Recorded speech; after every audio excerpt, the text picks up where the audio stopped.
hadis itu kembali ke dalam dua bagian ya. Pertama ada hadis maqbul dan yang kedua ada hadis mardud. Kalau hadis maqbul itu yaitu yang diamalkan.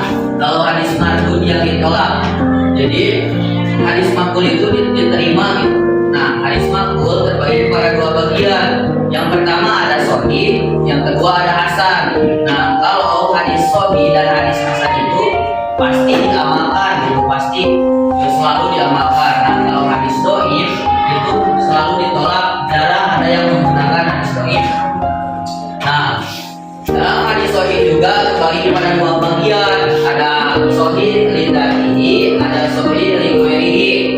Kalau hadis sahih li dzatihi ini murni benar-benar hadis sahih gitu. Kalau hadis li dzatihi itu. Nah, kalau hadis li ghairihi itu awalnya hadis hasan li dzatihi.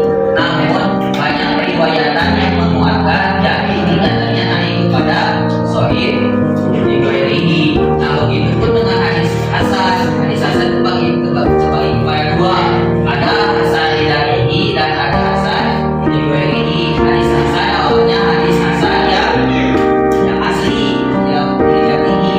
Nah, kalau hasan li ghairihi awalnya itu adalah hadis dhaif, kemudian dia naik tingkatan menjadi hadis hasan li ghairihi. Kemudian tadi menurut pembagiannya ada hadis sahih. Nah, apa sih hadis sahih? Nah, hadis sahih yaitu dua mana salasana dulu binaqil adli dobin dor kamilan wala minasyududi wa illah.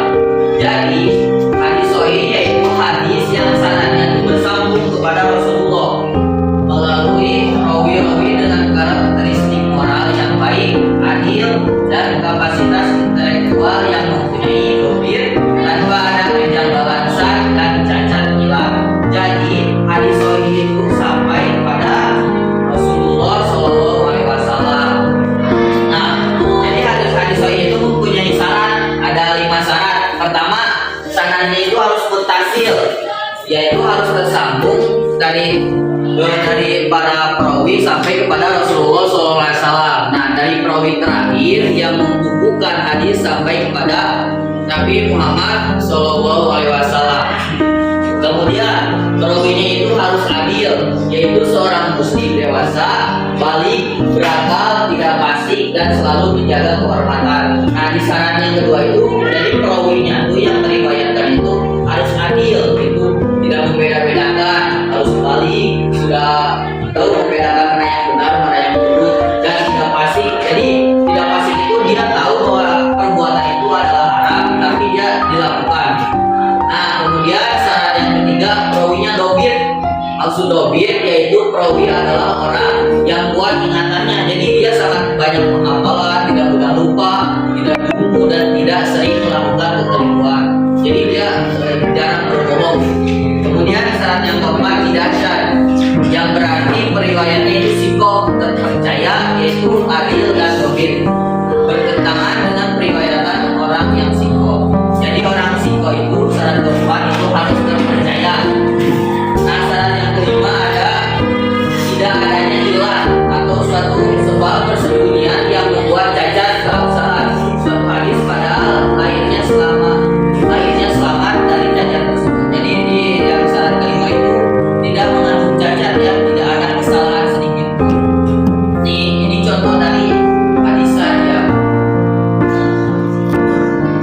Nah, ini contoh dari perbuatannya. Tidak sholat hukum rokaat ini fajri waliat kulina.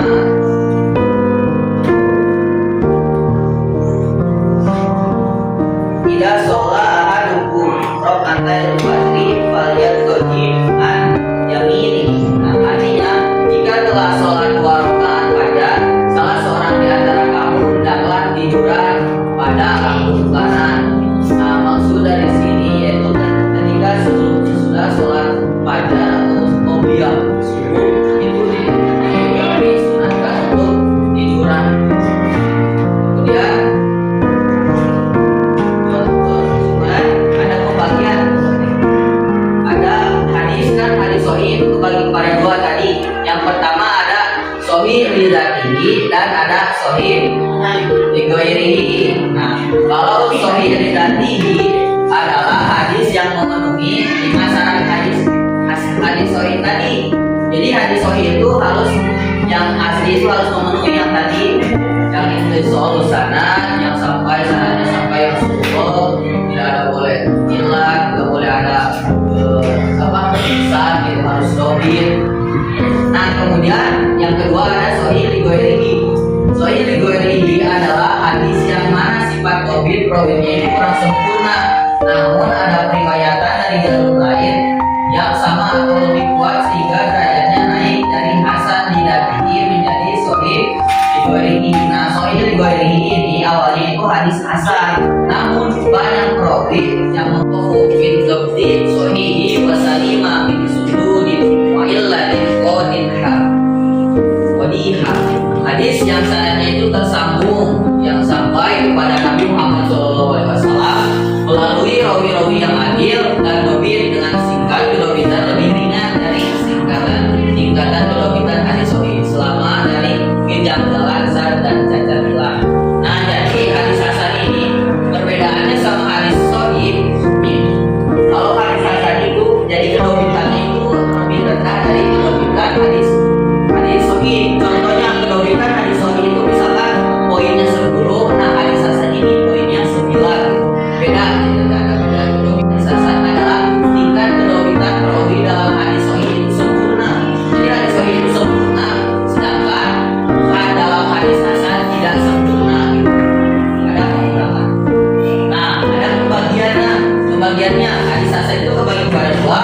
Ada hadis hasan lidzatihi dan ada hasan lighairihi. Nah, hadis hasan lidzatihi itu sama syaratnya, mempunyai 5 syarat. Pertama, sanadnya itu tersambung sampai Rasulullah, perawinya adil. Terus yang ketiga, perawinya dobit ringan. Atau hadis sahih, perawinya itu harus sempurna dobitnya. Kalau hadis hasan, dobitnya itu ringan. Ada hasan lighairihi. Nah, hadis hasan lighairihi ini awalnya itu hadis sahih, tapi banyak yang mengubahkan dari riwayat lain menjadi kepada hasan lighairihi, jadi tingkatannya naik.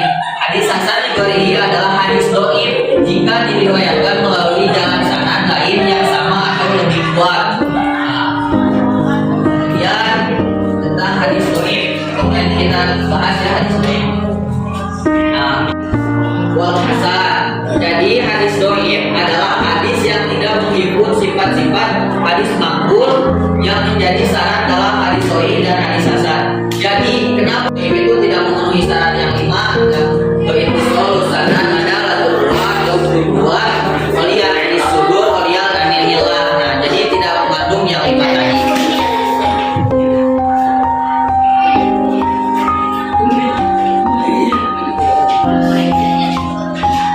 Nah, jenis-jenisnya itu macam-macam hadis dhaif itu ada banyak ya. Yang pertama ada hadis yang cacat. Ada hadis yang cacat keadilannya, ada hadis maudhu, ada hadis matruk, dan ada hadis majhul. Kemudian yang cacat dari kedobitannya ada hadis munkar, hadis Allah, ada hadis mudarrif, ada hadis maqbul, ada hadis mudharif, ada hadis muharraf, dan ada hadis musahab. Nah, kemudian di pertama terdapat Ibnu Al-Arabi, Al-Bukhari, Muslim, dan Ibnu Hajar, yaitu berpendapat tidak dapat diamalkan secara mutlak, jadi haram itu mengamalkan hadis dhaif. Kemudian ada pendapat Abu Dawud dan Imam Ahmad, hadis dhaif dapat diamalkan namun dengan beberapa syarat. Yang pertama, bisa diamalkan dengan syaratnya dalam perkara tertentu seperti fadhailul amal, mauidhah, targhib, janji-janji, dan tahqiqan atau hadis yang telah diamalkan. Yang keempat, tidak meyakini 100% hadis dhaif itu berasal dari Nabi Muhammad sallallahu alaihi wasallam. Mungkin itu saja. Selanjutnya sesi tanya jawab ya. Tinggal nanya, tanya juga.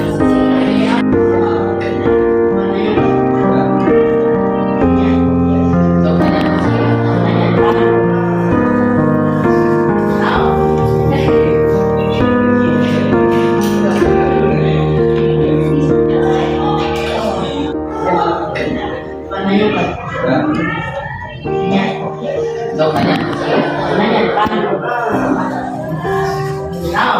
Ini